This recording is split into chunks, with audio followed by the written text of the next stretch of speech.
Welcome, I'm Richard D. Hall and I'm here in Portugal, Praia de Luz. Now the reason why I've come here is because I'm making a series of documentaries about the Madeleine McCann case. Why am I making programs about that? Well, it's because I'm sick and tired of misleading media headlines about the incident. In these films I will expose the hard facts about the incident and also what has happened since the incident. The documentaries clearly show the last place to get truthful information from is mainstream media, and I will also expose those who are controlling mainstream media.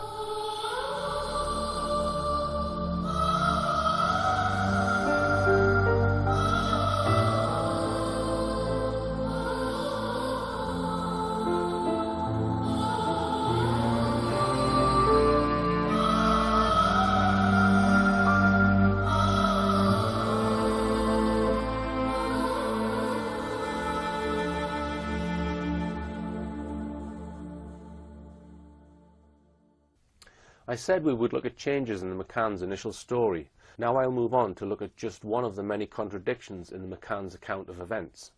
Again, it concerns the first day, the 3rd of May 2007, and it's a hugely significant contradiction because it concerns the last time that Madeleine was seen alive by anyone other than the McCanns. The McCann's story is that they put the children to bed between about 7 p.m. and 8 p.m. that night. Then, the children all asleep, as they claim, they cracked open a beer and some wine before wandering down to the tapas restaurant at about 8:30 p.m. to dine with their friends. The rest of the evening's events were set down by one of the McCann's friends, Russell O'Brien, on a timeline. Soon afterwards he produced a second one, slightly different. Bizarrely, these timelines were written up on the ripped-off back page of a Sainsbury's activity sticker book belonging to Madeleine, which the McCanns had handed to Russell O'Brien. It seems incomprehensible that they should treat their precious daughter's sticker book so lightly. But what we are going to do now is examine an event that is said to have taken place just before the McCanns put the children to bed. One of their closest friends, Dr. David Payne, claims to have seen Madeleine and the other two children during the half hour before then, 6:30 p.m. to 7 p.m. This event, if it happened, is hugely significant. For the McCanns, it would prove that Madeleine was alive during this half-hour period. The McCanns admit that they were the last people to see Madeleine alive, but if there was any doubt about Madeleine being alive that early evening, then a clear statement by their doctor friend that she was alive between 6:30 p.m. and 7 p.m. would undoubtedly help them. And indeed, right on cue, just after the McCanns were made suspects, David James Smith in the Times on the 9th of September wrote, "On the evening of May the 3rd, the last moment when Madeleine was definitely seen alive by anybody other than the McCanns was about 7 p.m. as the group put their children to bed." That reference was to the McCanns' long-term close friend, Dr. David Payne. A significant article appeared in mainstream media on the 22nd of September 2007. The Daily Mail ran a major article, "McCanns, What Really Happened in Madeleine's Missing 6 Hours," by their correspondents Sam Greenhill and Paul Harris, based in Praia de Luz, and Dan Newling. Leaks had emerged from the Portuguese police that there were major gaps in the McCanns' accounts of what happened during the afternoon and early evening of the 3rd of May, the day Madeleine was reported missing. The print media ran stories about the missing 6 hours. The Mail claimed it was the first full account of Kate and Jerry McCann's final day with their daughter, a poignant chronology of a summer day that turned to tragedy and grief. That claim was not true. It was neither a full account nor an accurate account. For a start, this so-called full account completely omitted any reference to Dr. Payne's alleged visit to the McCann's apartment, said to have taken place between 5:50 p.m. and 6 p.m. that evening. The Mail's account said, "The McCanns played tennis in the afternoon while Madeleine went back to the creche. Madeleine had high tea at 5:30 p.m. with staff at the kids' club. She was picked up shortly before 6 p.m. by Kate and Jerry. After that, Kate and Jerry went home, got the kids ready for bed and got ready to go out for their meal." That account is significant. It does not mention any visit by David Payne to the McCann's apartment. It does not say anything about Jerry McCann playing tennis at 6:30 p.m. as claimed elsewhere.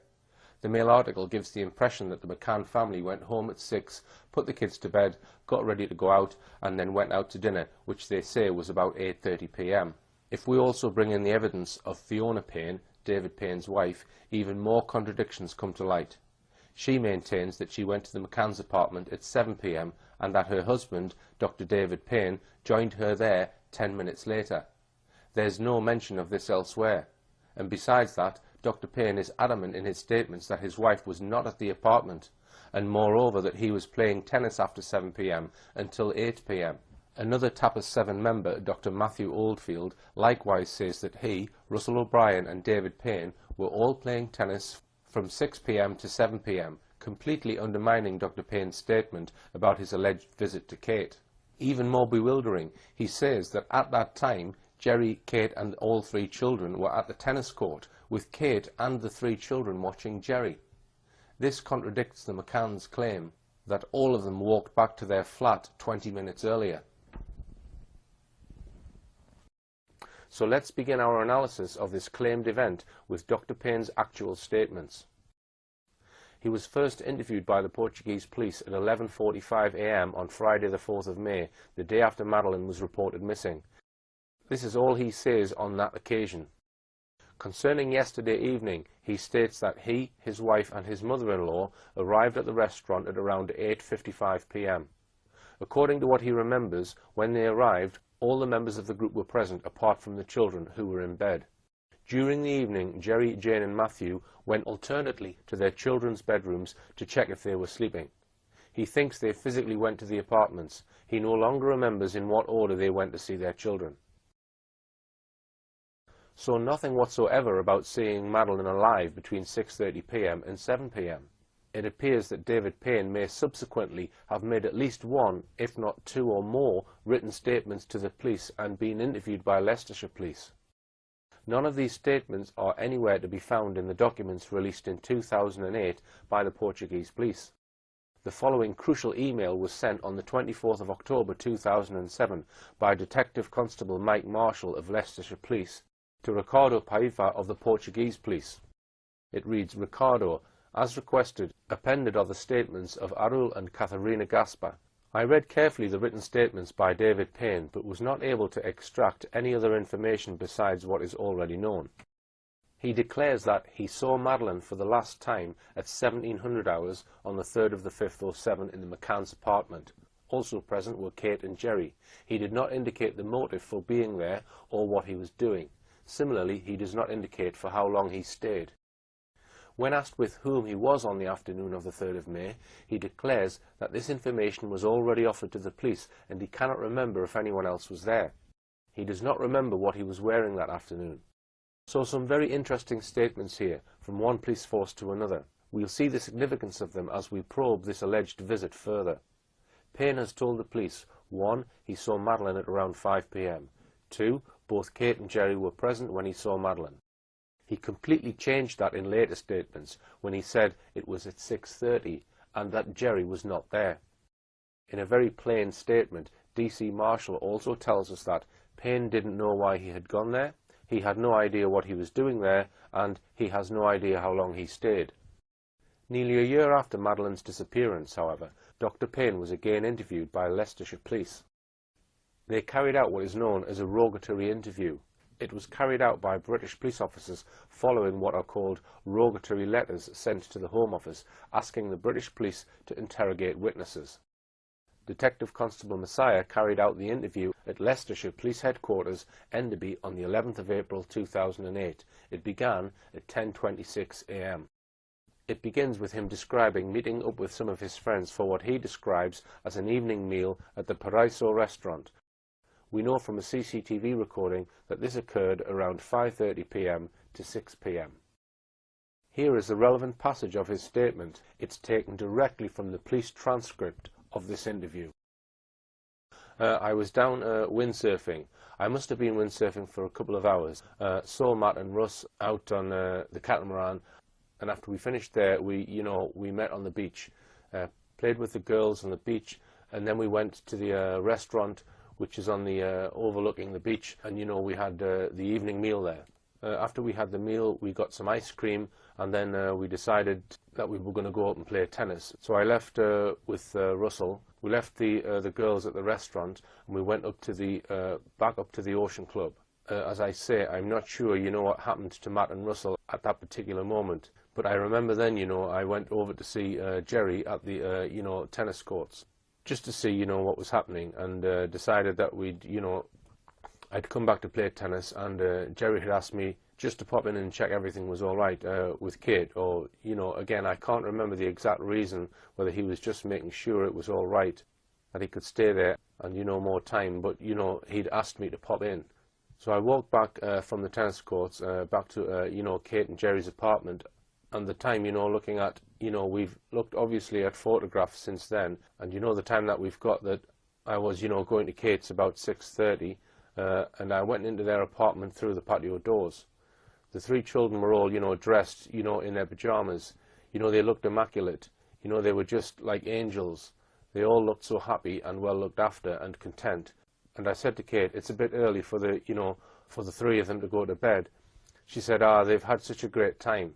They're really tired, and, so to say, I can't remember exactly what, the night attire, what the children were wearing, but white was the predominant colour. But, just to reinforce, they were just so happy seeing, obviously Jerry wasn't there, but they were just all just so at peace, and, they looked like a family who'd had such a fantastic time. And, then I left there, went and got my stuff, went back to the tennis courts, and then there was me, Matt, Russell, and I think Jerry played for a little while, but he decided that he'd played enough tennis for that day and was going back, and so it left with me, Russell, and Matt, and Dan, who was the tennis coach for Mark Warner.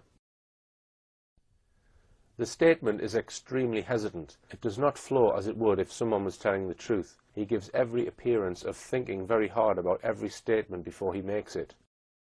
Whilst many of us routinely use ums and ers as we speak, sometimes to give us a short space for thinking, this short passage is remarkable for including 30 ers and 27 you knows. We also have a number of statements of doubt, I think, not sure, and can't remember. But let's look at the main things he says. These are: 1. He meets Jerry McCann at the tennis courts. 2. Jerry McCann asks him to see Kate. He can't actually remember why. 3. It was about 6:30 p.m. 4. He walked through the patio doors. 5. The three children were all in their pajamas ready for bed. They were mostly white in colour. 6. Kate and the children all looked very happy. 7. He went back to the tennis courts. 8. He played with Jerry for a short while, and then Jerry stopped playing as he'd played enough tennis that day. The police officer then probes him about how he met Jerry at the tennis courts and about Jerry asking him to see Kate. Payne now becomes even more hesitant. And what was Jerry doing?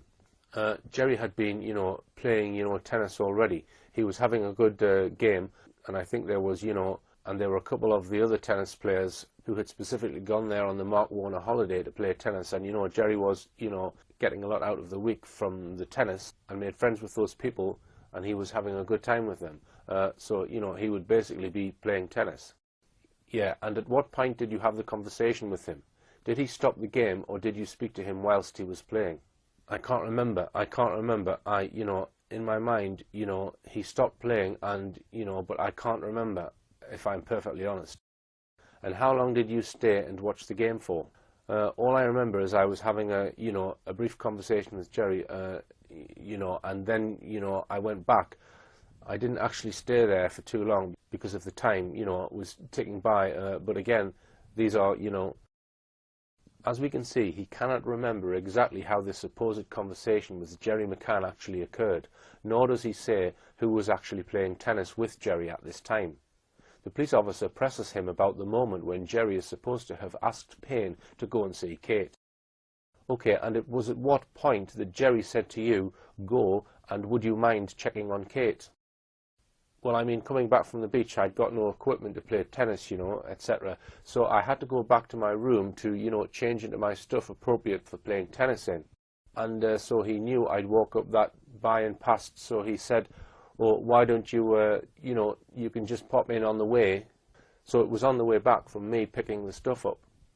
Right, so you've walked past Jerry's apartment to get to yours, got changed. In my mind, it was on the way up that I'd popped into Kate, but it could have been on the way back again. I'm sorry. No, it's okay, for my vagueness. But either way, you'd have to walk past because you go the roadside, don't you? Yeah. So you'd have to walk past Jerry's. Yeah. Front door twice, wouldn't you? Yeah. Is that right? So the reason why I think it was more likely that I did it on the way there was because I've called in through the patio.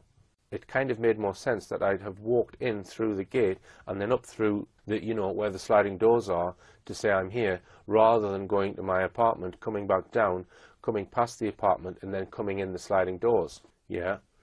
Because what I would have done is I'd have got changed and gone downstairs and then knocked on the front door, because that, that would have made more sense rather than going all the way around. And yeah, of course. So that's in my mind why it makes more sense that that was on the way up. Analysing this, he is extraordinarily vague about the sequence of events, but he ends up saying that after speaking to Jerry, he went up the flight of steps to the McCann's apartment, then walked through the open patio doors to see Kate and the children, then left, walked on past the front door of the McCann's apartment, got changed into his tennis gear, then walked back past the McCann's front door again and back to the tennis court, where Jerry was still playing. Then there is a passage where the police officer asks Payne to remember precisely what happened when he went to the McCann's apartment. This is how the interview goes. I just want to revisit the going and seeing Kate before we move on. Alright, the reason why I've kept it separate is because I want you to just think now. And imagine, remember what you saw. Did you open the door, sliding door, or was it already open? Or I think it was already open. As I say, I walked up there. Kate was, I say, looking very relaxed, and I say a comment to her, and I said, well, crikey, it's early for them to be getting ready, for bed. As I say, she said, no, I've had such a good, such a good day and afternoon, and Jerry's just obviously finishing off playing tennis, and hopefully try and get them down. And as I say, we were just, I know it does sound bizarre, but I just looked at the three of them and I couldn't, they were just so well presented and so clean and immaculate. It was, and, they just looked such healthy children. There's, nothing that normally, triggers in my mind like that, but it was just how well that they looked. And try to remember where they were in the apartment. The time that I was there, all of them, all the children and Kate were in the, as soon as you go through the patio doors, they were all in the immediate area, in front of you. That was the area that they generally, when I saw them, I didn't go any further into the apartment. It was just a conversation that I walked into the, through the French doors. I went into the lounge, the open plan area, and, just had a brief conversation. Things started off by, as I say, saying about how well they looked, and it's early to get them ready for bed. And then I said, oh, Jerry's just finished over there, we're going over to play a bit of tennis. I probably said, is there any problems with that? And she said, no, fine, carry on. And perhaps a bit more of conversation, but it wasn't many minutes that I was there. But certainly enough time just to see, certainly the apartment. There was nothing that was untoward. That was, the children all looked extremely happy, and there was no, signs of any problems with, Kate, or indeed the relationship that Kate had got with any of the three children. None of the children had been told off. None of the children looked like, they were in trouble for anything. They were still all talking and playing around. So, it was just a very transient, that I'd gone in there. But as I say, it just struck me how well they all looked. Yeah. And content, I suppose, is the other word to use. Did you actually go into the apartment? I did. Or did you do the conversation from the door? No, definitely was inside the apartment. Whether it be 2 or 3 steps into the apartment, or, however many. I was definitely in the apartment. Okay, so now what I'm going to ask you to try and recollect what everybody was wearing. I'm afraid that is, I cannot recall at all. You'd think that would be an obvious thing to remember. I cannot remember. From the children point of view, predominantly, I can remember the, white, but I couldn't say exactly what they were wearing. But could you remember what Kate was wearing, for example? I can't, no. And did you actually set eyes on each individual child? All 3 children I saw, yeah. And were they standing up, sitting down? They were generally standing up, yeah. Did they actually acknowledge you? Oh, yeah. I'm very sure that if you'd have asked them, that evening or the next day, they'd all say, yeah, I popped in. I did know the children very well. We'd all, met up many times before. Again, I'd be playing with Madeline, in the play area, during that week, lifting her up, twizzling her around and everything. I knew her that well, to do that. And as I say, she definitely knew who I was, and certainly, as I say, just to reinforce, she looked very happy. Yeah, was that the last time you saw Madeline? It was.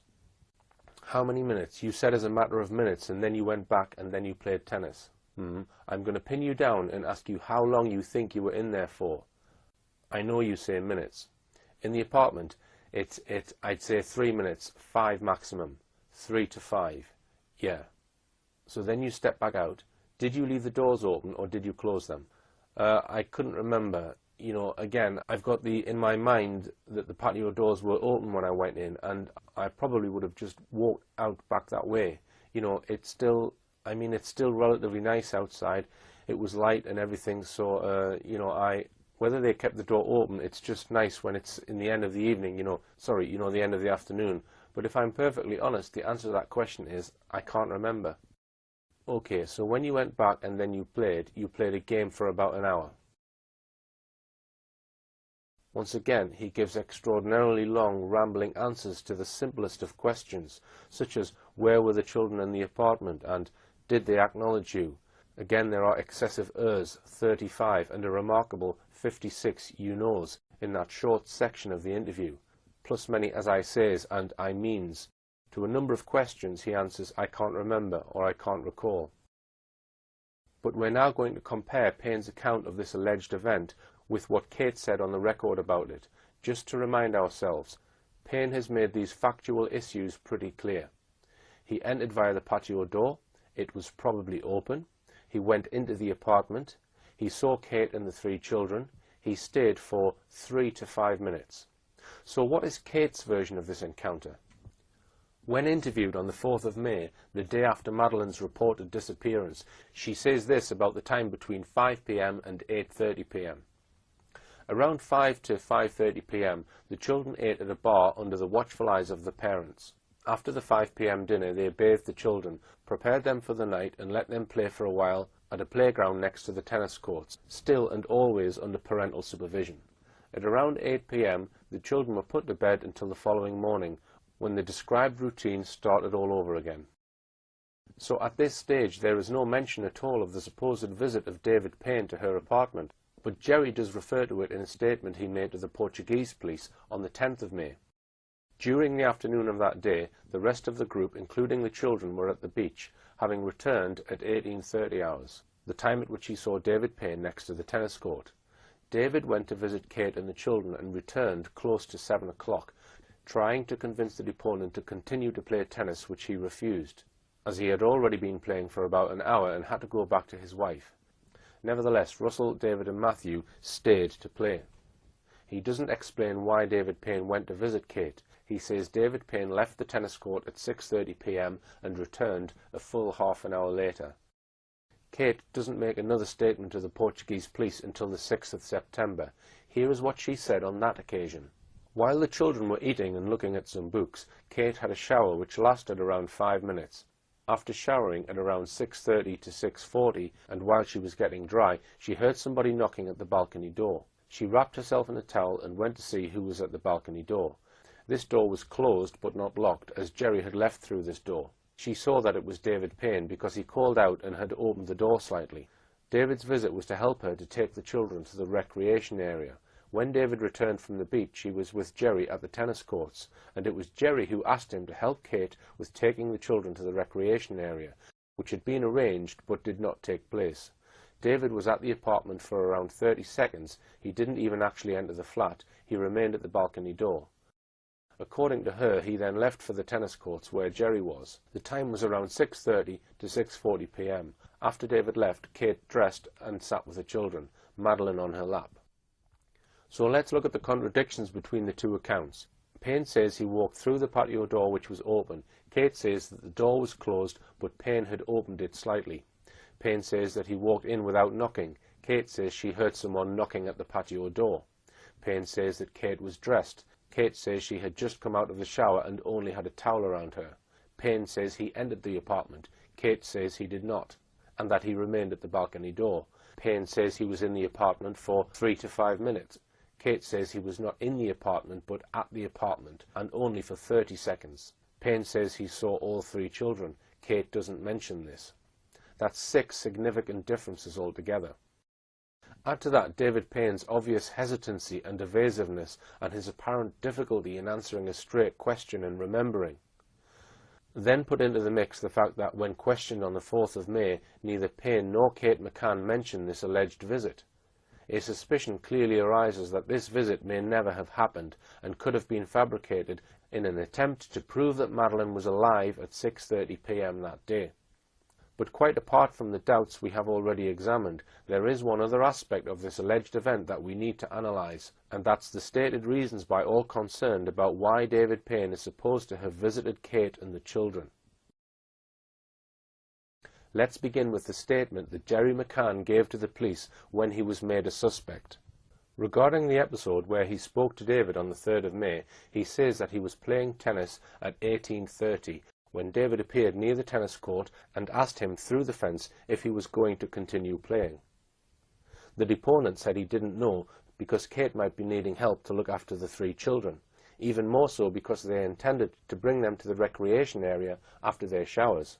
He thinks that David offered to check if Kate needed help, which he did, and returned minutes later. Concerning his previous statement, where he states that David returned half an hour later at around 7 o'clock, he says that he returned to the tennis courts after half an hour, as this time frame refers to the second time he returned to the tennis court after dressing up for the game. So, interpreting what is being said here by Jerry, the conversation must have gone very much like this. Payne: are you carrying on playing? Jerry: I'm not sure. Kate might be needing some help. We're going to bring the children down after their showers to watch. Payne: okay then, I'll go and check. Before going on to look at what others have said about this alleged conversation between Jerry and Payne, there's yet another contradiction we need to note.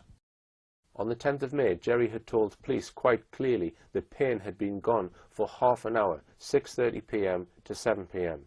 Now he changes his story. This time he tries to say that Payne came back twice. He says that Payne came back a second time, quote, after dressing up for the game.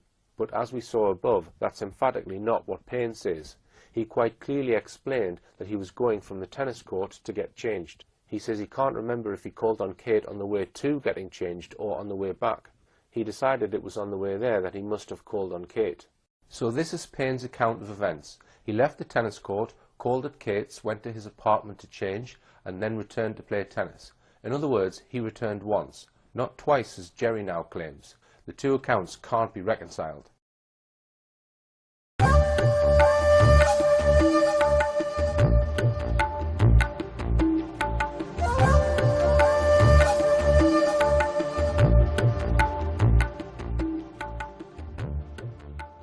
Before we leave this topic, even more contradictions arise when we examine what reasons have been given for Payne visiting Kate. The issue of this alleged visit of Payne to Kate McCann first arose in September 2007, 4 months after Madeline's disappearance, when sections of the British press began referring to the missing 6 hours, a gap in the afternoon and early evening when it was unclear what the McCanns and their friends were doing. The McCann team responded quickly by making various statements about this alleged visit of Dr. David Payne. Neither Kate nor Jerry McCann mentioned the alleged Payne visit in their first statements on the 4th of May, but Jerry McCann did in his second police statement on the 10th of May. He simply said that David Payne went to visit Kate at 6:30 p.m, returned at 7 p.m. to the tennis court, and tried to convince Jerry to carry on playing tennis.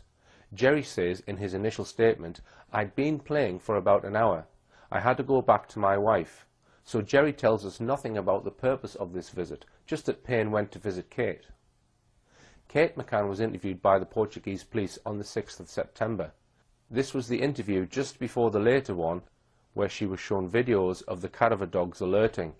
At that interview, she exercised her right to remain silent, but on the 6th of September 2007, she answered questions, and this is what she told the Portuguese police.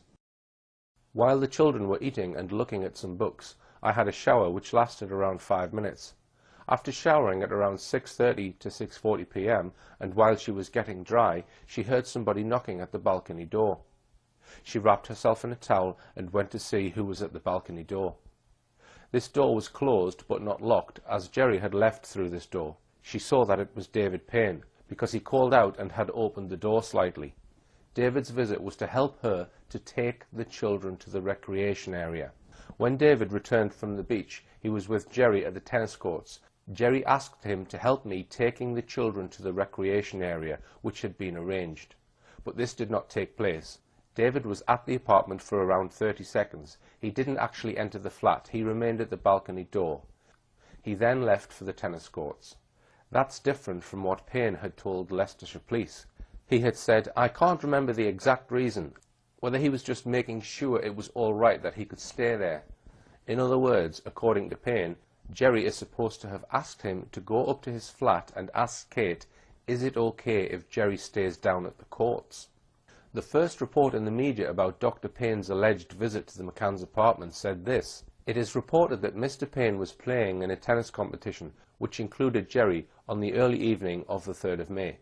It is alleged that when he had been eliminated from the competition, Jerry asked him to pop into their apartment and check on Kate. Reports state that Mr. Payne saw Madeline being put to bed by Kate at 6:30 p.m. If true, this would make David Payne the last independent witness to see Madeline before her disappearance. Here then, a third different reason is given for Dr. Payne's visit. This time it is to check on Kate, not to help take the children to the recreation area, nor to see if Kate would allow Jerry to carry on playing tennis. But now notice even more contradictions. It is claimed here that Jerry was eliminated from the competition. In his various statements to the police, he says nothing about a competition, certainly nothing about being eliminated from anything. On the 16th of December 2007, David James Smith wrote a pompous article about the McCann case, boasting of how he had got the inside story on what really happened to Madeline from Jerry McCann himself. He wrote, "Jerry had knocked up at the start of the 4:30 p.m. tennis drill session, but had decided not to exacerbate an injury to his Achilles tendon, so had dropped out and waited around by the courts. What do we believe? That at 4:30 p.m. he was too injured to play tennis, or that at 6:30 p.m., 2 hours later, he was merrily playing away in a tennis competition? Quite probably, neither statement is true. Now let's look at another point about this particular statement in the mainstream media. Reports state that Dr. Payne saw Madeline being put to bed. Saw her being put to bed. Dr. Payne doesn't say that. Kate McCann doesn't say that. Yet there it is in black and white in the mainstream print media.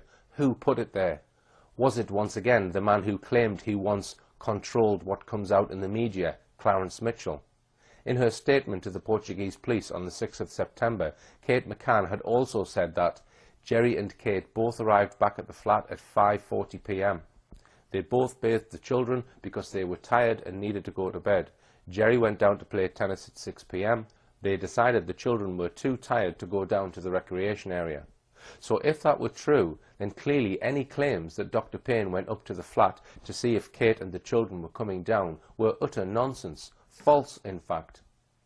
We saw earlier how on the 10th of May, Jerry McCann had referred to a visit by Dr. Payne to see Kate between 6:30 p.m. and 7 p.m. apparently half an hour long. He had claimed in that statement that on returning from his wife, Payne had asked him to carry on playing tennis, but he had refused. But when interviewed by the police again on the 7th of September, Jerry McCann gave an altogether different reason for Payne's alleged visit. He now told police, "I was playing tennis at 6:30 p.m. when David appeared near the tennis court and asked me through the net if I was going to continue playing. I said I didn't know because Kate might be needing help to look after the 3 children. Even more so because we intended to bring them to the recreation area after their showers." He thinks that David offered to check if Kate needed help, which he did, and returned minutes later. He goes on to explain to the police why he first of all said that Payne was away seeing his wife for 30 minutes, but now was saying that the visit only lasted a few minutes. As we saw just now, he gets out of this by telling the police that David Payne returned twice, and the first time without his tennis gear, the second time with his tennis gear on. So if Dr. Payne really did visit Kate McCann around 6:30 p.m. on the night Madeline disappeared, for which of the following reasons was it? All these have at various times been given by various witnesses. A. Just for a visit. B. To bring her and the children down to the recreation area. C. To check on Kate to see if she was all right. D. Kate might be needing help to look after the children. E. To see if it was okay for Jerry to carry on playing tennis. Or F. Because Dr. Payne offered to go. So let's now round up our review of this alleged visit of Dr. Payne and his claim of seeing all 3 children. We examined 6 key contradictions about the claimed visit. Let's call those contradictions 1 to 6. We've seen another list of contradictions about the supposed reasons for the visit. Let's call those contradictions 7 to 12. But we've now seen a whole raft of other contradictions. Contradiction 13. When was the visit? Payne first of all said it was 5 p.m. Later that was changed to 6:30 p.m. His wife said he got there about 7:10 p.m. Contradiction 14. Was he there at all? Both Fiona Payne and Matthew Oldfield say he was on the tennis courts between 7 p.m. and 8 p.m. Contradiction 15. Statements were made to the media saying that Payne saw the children being put to bed. Neither Payne nor Kate McCann mentioned this. Contradiction 16. The McCanns say they took the children up to their apartment at 5:40 p.m. and stayed there. Matthew Oldfield maintains they were all on the tennis court at 6 p.m. 20 minutes later. Contradiction 17. Jerry McCann maintains he was at the tennis courts at 6:30 p.m, when elsewhere reports say that he and his family were quietly putting the children to bed at that time. Contradiction 18.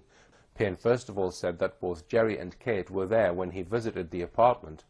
Later he changed this to saying it was just Kate. Contradiction 19. Payne says he returned once to the tennis court. Jerry McCann says it was twice. Contradiction 20. Jerry McCann was too injured with an Achilles tendon injury at 4:30 p.m. to carry on playing. An hour and a half later, he was apparently able to carry on playing in a competition. We have examined just one alleged incident in great detail and revealed 20 separate contradictions. That's because it's so important. The last time someone other than the McCanns is supposed to have seen them. The accounts of this alleged visit differ so comprehensively that I suspect most of you will probably agree with me that this visit didn't happen. And if so, what implications does that have for the rest of what the McCanns say about Madeline's disappearance? If we had the time, we could have exposed so many other changes of story and contradictions in depth. Here's a whole lot more that we could have gone into in the same way.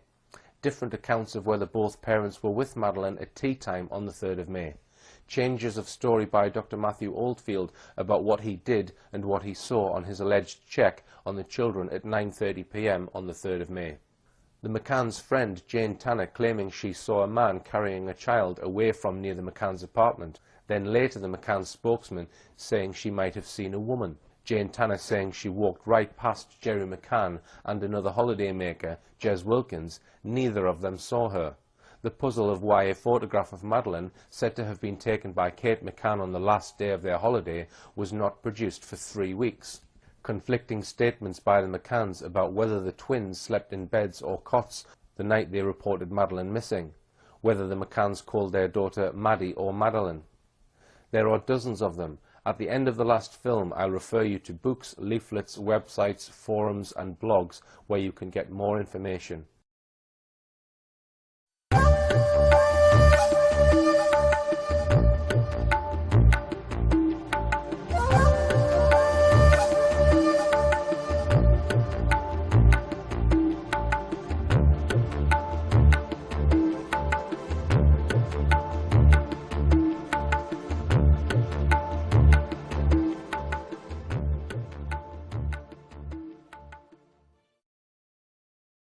Before leaving the subject of David Payne's alleged visit to Kate McCann at 6:30 p.m. on the evening Madeline was reported missing, we need to mention another issue which once again the mainstream media have avoided, despite the fact it is clearly part of the evidence in this case.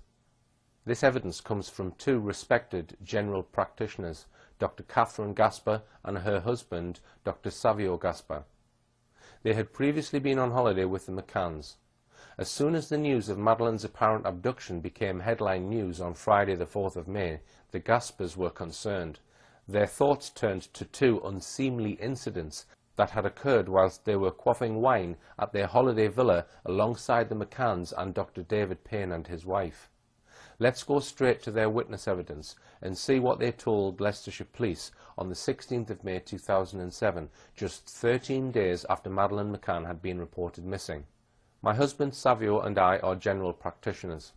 My husband knows Kate as they both attended Dundee University between 1987 and 1992. We got to be close friends of Jerry and Kate. In 2002 or 2003, Savio and I spent a weekend with Jerry and Kate in Devon. In September 2005, me and our first child, aged 18 months, holidayed in Mallorca with Kate, Jerry, Madeline and their twins, Sean and Amelie, who were only a few months old. There were also other friends of Kate and Jerry there, including Dr. David Payne and his wife. They had a daughter around 1 year old. Dr. Payne organised the trip. Probably around the 4th or 5th day there was an incident that stuck in my mind. I have thought about this incident many times since then. One night when all the adults were sitting around on a patio outside the house where we were all staying, we had been eating and drinking Berbers. I sat between Jerry McCann and David, and I think both were talking about Madeleine. I remember Dave saying to Jerry something about she, meaning Madeleine, would do this. While he mentioned the word this, Dave was doing the action of sucking one of his fingers, pushing it in and out of his mouth, while with his other hand he was doing a circle around his nipple, with a circular movement around his clothes. This was done in a provocative way. There seemed to be an explicit insinuation about what he was saying and doing. I remember being shocked by that. I always felt it was something very weird and that it was not something anyone would say or do. I looked at Jerry and also at Dave to gauge their reactions. I looked around as if saying, "Did someone else hear that, or was it just me?" The conversation stopped for a moment, then we all began conversing again. Moreover, I remember Dave doing the same thing on another occasion. Again, it was during a conversation in which he was talking about an imaginary scenario, although I'm not sure. He again stuck one of his fingers in and out of his mouth, and with the other hand he once again drew a circle around his nipple in a provocative and sexual way. I think he was referring to the way she, his daughter Lily, would behave or what she would do. I remember thinking whether he would look at my daughter and other little girls in a different way than I or others do. I imagined that he had perhaps visited internet sites related to little children. In a word, I thought that he could be interested in child pornography on the web. During our holiday in Mallorca, each parent would bathe the children in turn. I was keen to stay near the bathroom if Dave was bathing the children, and told Savio to be careful and to be close by if Dave was helping to bathe the children, and my daughter in particular. During our stay in Mallorca, Dave and his wife Fiona and their daughter Lily used to take Madeleine with them for the day in order that Kate and Jerry could rest a bit and have time just for the twins. The first time I heard the terrible news regarding Madeleine on the radio, my thoughts raced immediately to Dave. I asked Savio if Dave was also on holiday with the McCanns in Portugal. He didn't know. I watched TV to catch the coverage and eventually discovered that Dave was there with the McCanns. As soon as she realised that Dr. Payne had been in Portugal with the McCanns, she and her husband contacted Leicestershire Police. On the 16th of May they gave this important statement to Detective Constable Brewer of Leicestershire Police. And then we come on to one of the most extraordinary aspects of this case. This statement was suppressed by Leicestershire Police for 5 months. This vital piece of evidence was not sent to Portugal Police until mid-October. It was only sent to them a few days after the Portuguese police had removed Controller Amaral from the investigation into Madeleine's disappearance. I'm sure I'm not alone in wondering why senior police officers in Leicestershire would suppress a report that contained the credible evidence from 2 respected doctors that someone who was with the McCanns in Portugal appeared to have an interest in child sexual abuse.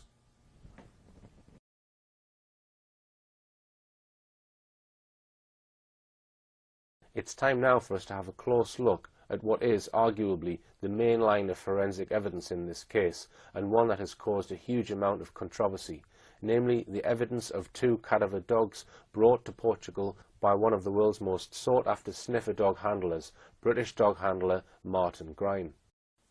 In early August 2007 he brought his 2 dogs to Portugal. One of them, Eddie, was trained to alert to the odour of human corpses, and the other, Keeler, to blood. As we shall see in detail, Martin Grime told Portuguese police officers that Eddie had detected the scent of death in no fewer than 11 locations associated with the McCanns, while Keeler also detected the scent of blood in 3 of those very same locations. The dogs were deployed on different days, so they alerted to these locations independently of each other.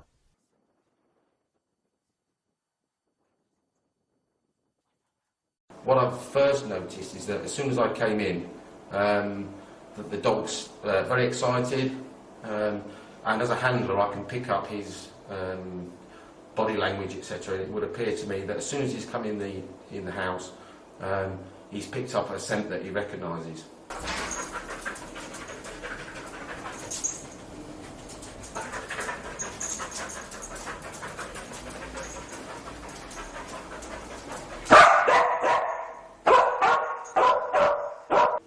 If there isn't a scent source in here, i.e. a physical article where the scent is emitting from, any scent residue will collect in a particular place due to the air movement of the flat, of the apartment. And what I would say in this case is that there's enough scent in that area there for him to give me a bark indication. But the source may not be in that cupboard. The source may well be in this room somewhere else, but the air is actually pushing it into that corner. But it's a strong indication, and I would say it's positive for the things that he's trained to find. And he's decided, yes, that's what I'm looking for, and that's when he's given me the bark indication. What we should understand with this dog is that he only barks when he finds something. He won't bark at any other time. The only times I've ever known him bark since I got him as a small puppy was A, for his dinner, and that's just excitement, and that's one of the training methods we used to teach him to bark when we wanted him to, and when he actually finds something. He won't bark at other dogs, he won't bark at strangers, he won't bark when somebody knocks on the door or anything like that. So again, I would say that's a positive indication. Okay. Let there be no doubt about what Martin Grime said his dogs were alerted to. He said, in effect, that his dogs were alerting to the past presence of a human corpse in those 11 locations. As we shall see in a moment, no other corpses had been present in those 11 locations. Therefore, if a corpse really had been in contact with those 11 locations, it could only have been that of Madeline McCann. But it's necessary also to point out that in his report, Martin Grime acknowledged that the evidence of his dogs alone was not sufficient to prove that a corpse had been in those locations. He said that there would need to be corroboration, in the form, for example, of forensic evidence or the kind of circumstantial evidence we discussed earlier.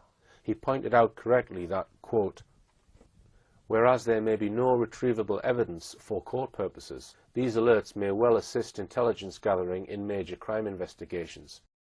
The dog's alerts alone, then, could not convict anyone of either killing Madeline or hiding her body. There would need to be other evidence. And a little bit later, we'll have a detailed look at how the McCanns themselves explained the alerts of Martin Grime's 2 dogs. So first of all, who sent the dogs to Portugal? It was actually a combined operation by the Portuguese and British police. By July, 2 months into the investigations into Madeline's disappearance, the team of detectives, led by Dr. Gonçalo Amaral, had clearly formed the view that the McCanns and their friends were not telling the truth and were hiding something.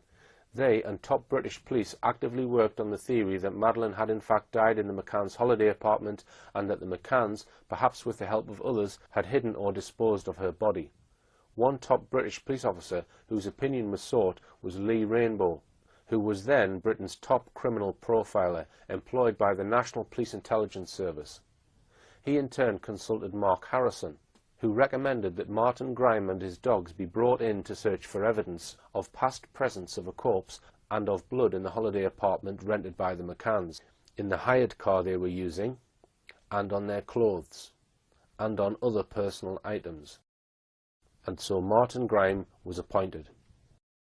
What were Martin Grime's qualifications and experience for this task, which could determine the outcome of this whole investigation?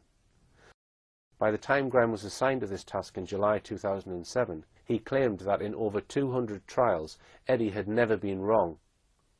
If he gave an alert in every single case, a corpse had been in that very location. Eddie's track record included some impressive results. Since 2007, Martin Graham has been involved in several more successful investigations. An outstanding example was a case in the USA. The cadaver dog evidence provided by Martin Graham's sniffer dog showed that a suspect had carried a body in his car. Martin Graham has taken his sniffer dogs to help in investigations in several countries, and his expertise was so valued by the FBI that he has now set up a business in the United States, largely funded by his work for the FBI. His credentials are therefore impeccable. Only twice has his expertise been questioned, once in the McCann case. The other occasion was when he took his cadaver dogs to the notorious Haute de la Garenne children's home in Jersey, where children were abused for decades, and there were credible reports that some children had been killed by their abusers. It was a place the late Sir Jimmy Savile visited more than once. Eddie alerted to the scent of a corpse in the Haute de la Garenne home. He was videoed at the home. Bones were found, and one bone in particular was thought to have been that of a child's skull. When it was tested in forensic laboratories, it was shown to have been made up with 1.6% collagen, this proving it was a human or animal skull. Yet the establishment, aided by the mainstream media, circulated a baseless rumour that the laboratory had said the exhibit was nothing more than a coconut. Some excellent work in exposing the Jersey home child abuse scandal has been carried out by Stuart Sivret of the Jersey Parliament, which shows how the false story of Eddie allegedly alerting to a coconut was concocted. It is a subject we may return to again in another documentary. So let us now consider exactly what Eddie and Keeler found when Martin Graham took his dogs to the village of Praia de Luz in the first week of August 2007. I'll do so by quoting from a document that the McCanns themselves are very fond of relying on, and that's the final report of the regional Portuguese Attorney General Fernando José Pinto Monteiro in July 2008. Things were moving rapidly in the summer of 2008, as this extract from Wikipedia tells us.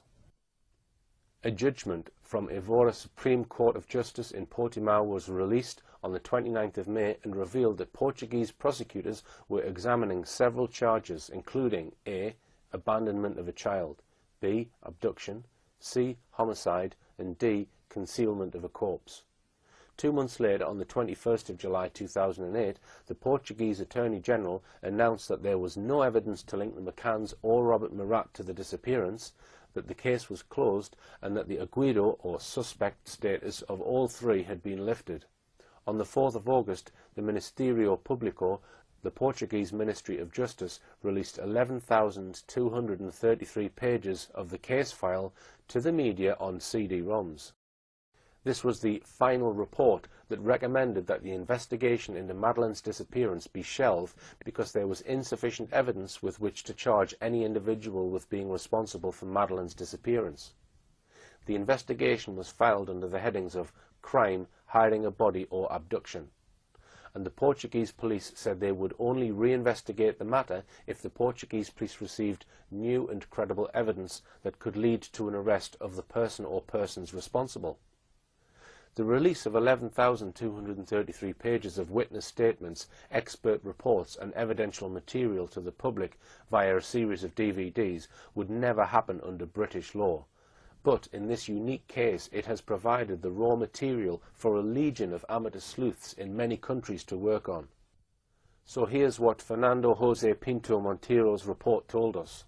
Under Section D of its report, headed Dog Searches and the Constitution of Gerald McCann and Kate Healy as Arguidos, his report begins by noting that Mark Harrison, a national councillor from Britain for searches at the level of all police agencies in the United Kingdom concerning missing persons, abduction and homicide cases, had recommended that trained sniffer dogs be brought in which could, in his words, detect mortal victims by tracing very small samples of human remains, bodily fluids and blood in any environment or terrain.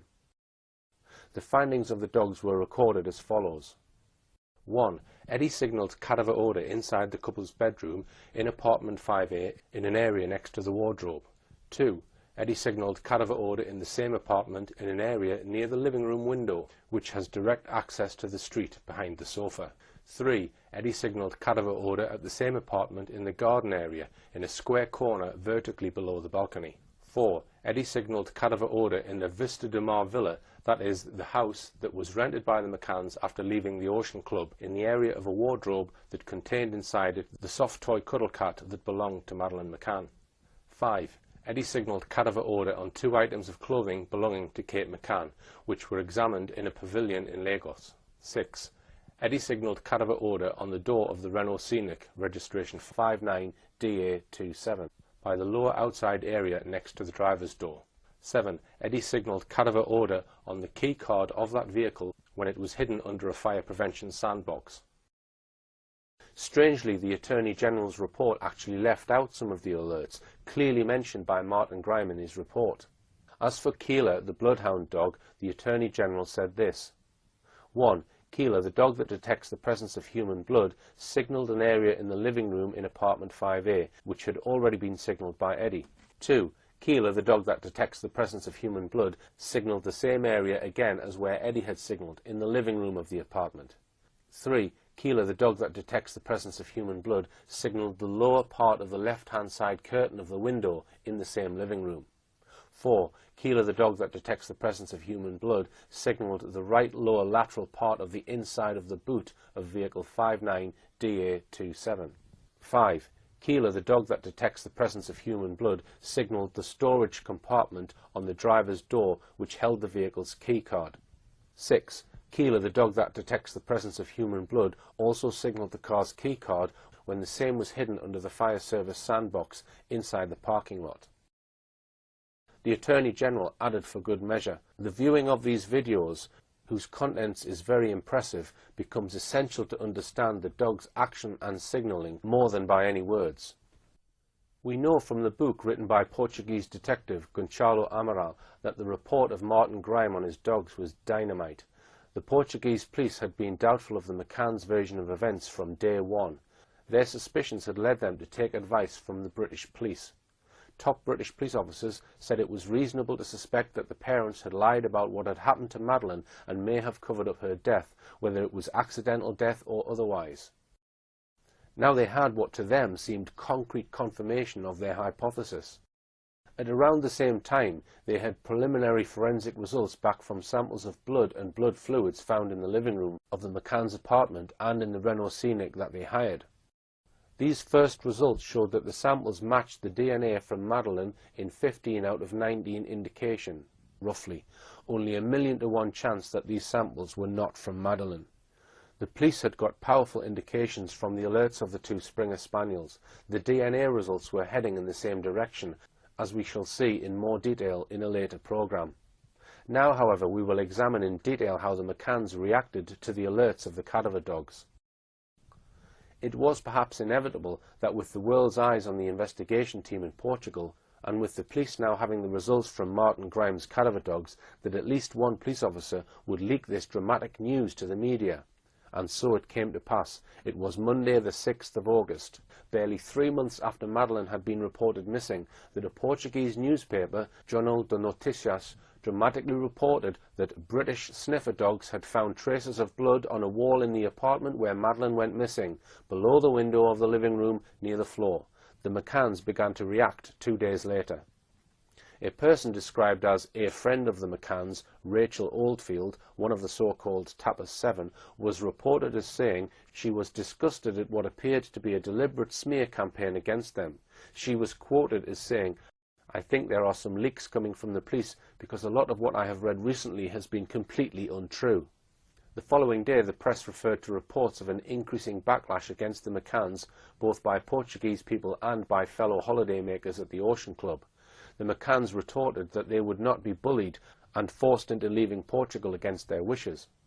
On Saturday that week, the Portuguese police acknowledged for the first time that Madeline could be dead. Chief Inspector of Police Olegário Sousa told the police that new evidence had intensified fears that Madeline might be dead, but made a point of saying that the parents were not under suspicion. Less than a month later, that was to change dramatically. The McCanns reacted once again via a family friend by denouncing the police for not having the decency to inform us first about their new theory. Portuguese press reports suggested that the Madeleine McCann investigation had now entered a decisive phase. They were not wrong. 2 days later, the McCanns did a round of interviews with Spain's 3 top-selling newspapers, claiming that there was a very real possibility that Madeleine was still alive. No doubt that took a little bit of organising by their media relations expert, Clarence Mitchell. The leaks continued, suggesting that evidence from the cadaver dog's alerts and DNA test results proved that Madeleine McCann must have died in the McCann's apartment. On the 24th of August, the McCanns were forced to react again, this time attacking preposterous speculation about Madeleine's fate. Jerry McCann says he is disappointed that so much information has been made public despite Portugal's strict judicial secrecy laws. A week later, on Friday the 31st of August, the McCanns announced they were going to sue a Portuguese newspaper, Tal and Qual, which reported, correctly as it happens, that the police believed the McCanns were responsible for their daughter's death. Months later, the magazine folded. The McCanns never sued them. Events soon overtook them. Another week later, on Friday the 7th of September, the McCanns were taken in for questioning by the Portuguese police. They attended voluntarily. They were not arrested, but they were interviewed under police caution. So let's now go to Kate McCann's account of her interview by Portuguese police, where she is shown a lengthy video of the cadaver dog Eddie alerting to the scent of a corpse in the McCann's holiday apartment. On page 248 of her book, Kate McCann writes, "Carlos, my solicitor, had advised me not to answer any questions put to me. He explained to me that this was my right as an arguida, suspect, and it was the safest option. Any responses I gave might unintentionally implicate me in some way." On page 249, "If I'm honest, I'd been quite nervous about seeing the video of the dogs. I had no idea what to expect, although I was quite sure something couldn't be quite right about the results they had apparently produced. We knew from Bob Small, a Leicestershire police officer, that the responses of specialist dogs were intelligence, not evidence, but in my head I'd built up these film clips into the most damning evidence imaginable."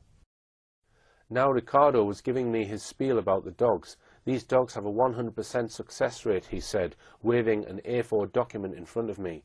200 cases and they've never failed. We have gone to the best laboratory in the world using low-copy DNA techniques." I just stared at him, unable to hide my contempt. What did he know about low-copy DNA? These dogs had never been used in Portugal before. He knew little more about them than I did. Then Kate McCann describes the video she watched. The dogs went into our apartment, ran around the apartment, jumping over beds, into the wardrobe, and generally having a good sniff. She then describes this significant moment. At one point, the handler directed the dogs to a spot behind the couch in the sitting room close to the curtains. He called the dogs over to him to investigate this particular site. The dogs ultimately alerted. I felt myself starting to relax a little. This was not what I would call an exact science.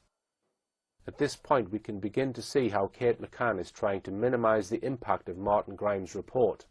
Here, in a spot between the curtains, behind the sofa below the window, Eddie, the cadaver dog, alerted most excitedly. His nose was certain.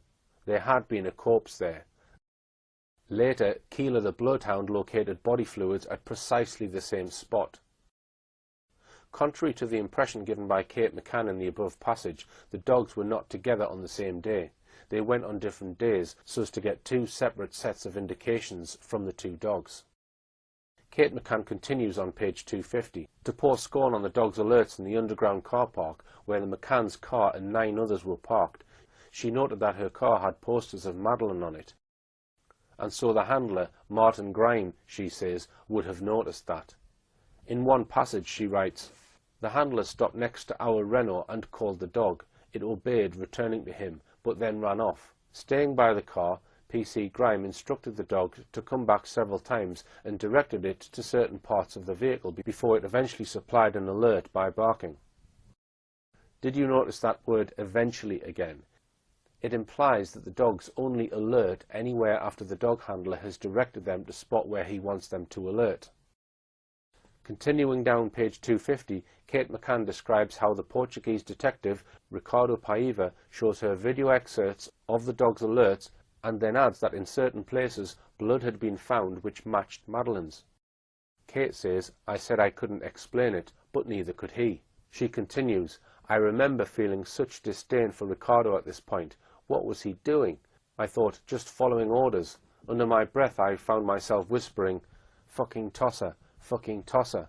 This quiet chant somehow kept me strong, kept me in control. This man did not deserve my respect, fucking tosser." So let's summarize before we move on to other topics. Kate McCann thinks one of the lead detectives on this case is a fucking tosser. Jerry McCann ignores the wealth of evidence that sniffer dogs are used reliably not only for blood and the scent of corpses, but also for drugs, explosives, and even certain medical conditions.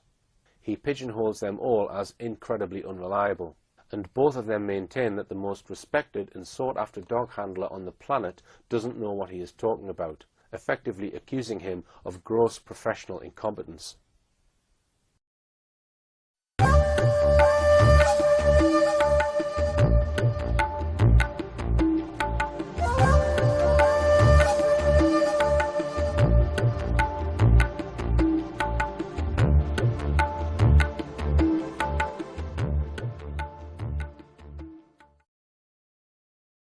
Now we'll have a detailed look at how the McCanns dealt with this explosive evidence, yet another aspect of the case that mainstream media won't touch with a barge pole. You can judge for yourselves how successful or otherwise they were. And we'll look at one US legal case the McCanns quoted in support of their claims that cadaver dog evidence was unreliable, the murder of Jeanette Zapata. And so we come, finally, to how Kate McCann now explains all the dogs alerts, 11 by the cadaver dog and another 5 in the same locations by the blood dog. On page 250 of her book, when researching the validity of sniffer dog evidence, Jerry would discover that false alerts can be attributable to the conscious or unconscious signals of the handler. From what I saw of the dog's responses, this certainly seemed to be what was happening here. Let's be quite clear here. The McCanns are claiming that the dogs were plain wrong. They are saying that all 16 alerts by the 2 dogs were false alerts. They maintain that top sniffer dog handler Martin Grime didn't know what he was doing. It amounts to a libelous attack on Martin Grime, basically accusing him of gross professional incompetence. Now that was what the McCanns said about the dogs in a book first published in 2011, 4 years after Madeline went missing. But when the dog's alerts to a corpse and to blood were first reported to the press in August 2007, they reacted very differently. Let's examine what they said at the time. They came up with at least 7 different excuses. The first was that any blood found in the flat, apparently found having oozed underneath the tiles in the living room behind the sofa, where the wall and the floor meet, might have come from Madeleine's grazing her leg when she boarded the plane. It is very unlikely, however, that a graze on a knee at East Midlands Airport would produce significant blood hours later in Portugal. Any light bleeding from the graze would surely have stopped long before the plane touched down. The second excuse was that any blood might have come from a nosebleed. It was said that Madeleine used to have frequent nosebleeds. Both of these explanations seem highly unlikely, given the amount of blood that would be needed for a small amount to seep through the tiles. In addition, it is hardly likely that blood from a graze on a knee or a nosebleed would be located at the edge of a room where the wall joins the floor. Nosebleeds usually leave only a few spots of blood, if any, on flooring, usually being contained by a tissue or handkerchief or clothing. It's highly unlikely that Madeline would have sat still while copious quantities of blood poured from her nose or knee onto the tiled floor, right by the living room wall. One of the more entertaining reasons for blood spatters being found on the wall was given by Jerry McCann's sister, Philomena McCann, a teacher at Ullapool High School. She claimed that they could have come from mosquitoes crashing into the walls. Funny though that they only crashed into the area below the window in the sitting room and not anywhere else in the apartment. That became the third excuse. Now we move on to reasons given for the scent of a human corpse having been found in the McCann's hired car. The fourth excuse was that the dogs had alerted to the smell of the twins' dirty nappies being carried in the back of the Renault Scenic. That amounted to a suggestion that Martin Grimes' cadaver dogs could not distinguish between the smell of a toddler's feces and the scent of the past presence of a human corpse. The fifth excuse was that the dogs got confused with the scent of rotting meat. But these excuses failed to explain that as well as Eddie the cadaver dog alerting to the smell of death, Keela the blood dog had also alerted to the presence of blood and other body fluids. An ingenious sixth reason was put forward, this time by Kate McCann's mother, Mrs. Susan Healy. She claimed that the smell of death may have been found on her clothes because Kate was said to have been in close proximity with no fewer than 6 corpses in her last 2 weeks at work. So far as this excuse is concerned, the claim that she visited any corpses during the last 2 weeks at work, never mind 6, has never been confirmed. Further, those doctors who have to certify the cause of death do not always handle the body, nor handle it long enough or closely enough for the smell of death to be transferred to clothes. Further, this excuse only explained the smell of death on Kate's clothes. It didn't explain how the smell of death came to be found at 4 places in their holiday apartment, nor in their hired car. A 7th excuse was given to explain why the cadaver dog Eddie alerted to the scent of a corpse on the pink soft toy Cuddle Cat. Kate explained that she sometimes took Cuddle Cat to work. A newspaper report, based on sources within the Portuguese police, explained at the time, Kate didn't contradict the fact that her 2 pieces of clothing and the stuffed animal Cuddle Cat had been signalled by the English dogs trained to find cadaver odour. She justified it by her profession. Kate McCann's mother alleged that as a doctor at the Leicester Health Centre, she was directly present at 6 deaths before she came to Portugal on holiday, giving the same excuse for Madeline's stuffed animal that was with her in the months after her daughter disappeared. Quite apart from being unlikely that a mother would take a child's favourite stuffed animal to work, never mind having it with her when she was close to corpses, it appears that experts say that it is not usually possible for the smell of death to be transferred in this way. Altogether then, within the space of weeks, the McCanns had given these 7 bizarre excuses for the alerts of the cadaver and blood dogs. But these excuses were all very unconvincing.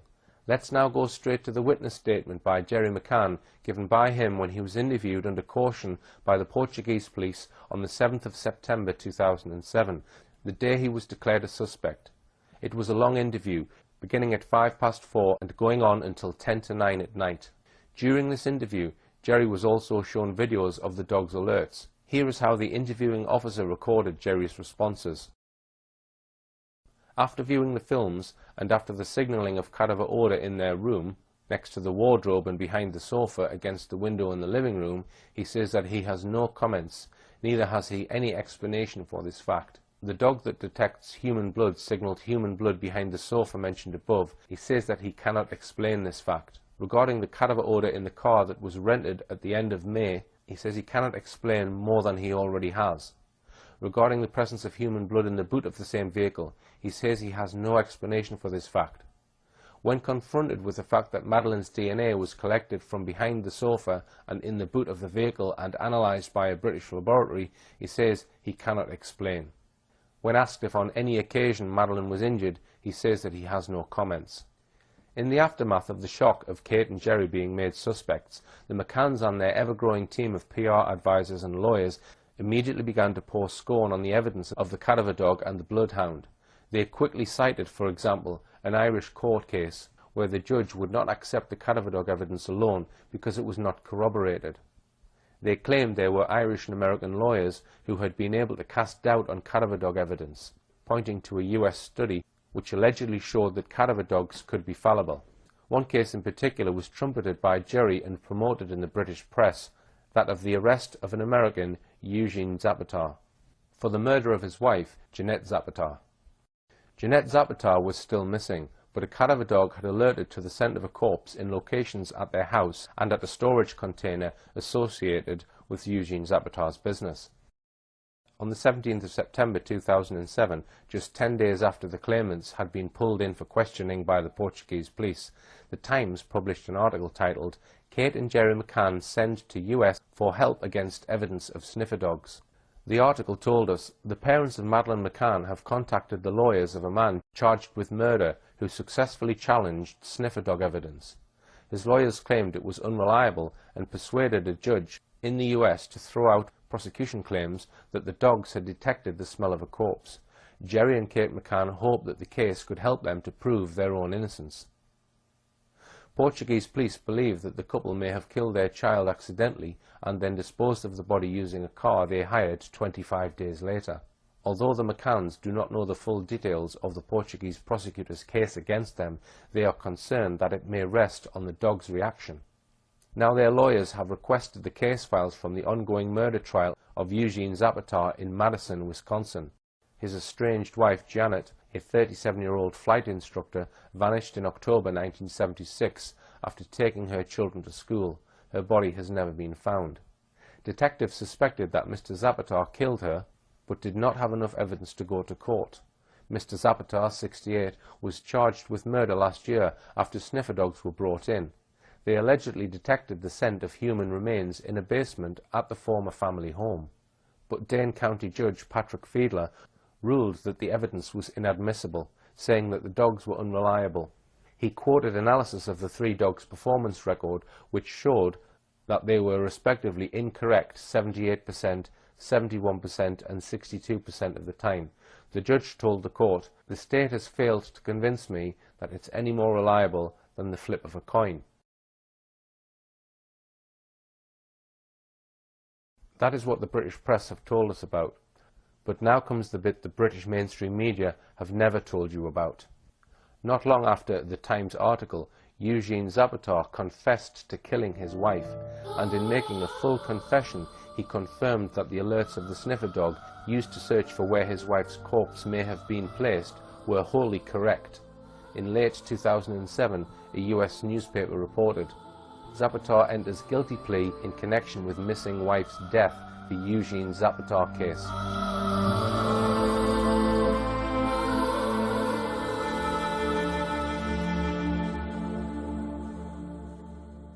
During the past 2 decades, the ability of sniffer dogs to reliably detect an increasing number of substances has expanded greatly. Wikipedia, for example, tells us that sniffer dogs are used for all these purposes. Wikipedia adds that one notable quality of detection dogs is that they are able to discern individual scents even when the scents are combined or masked by other odours.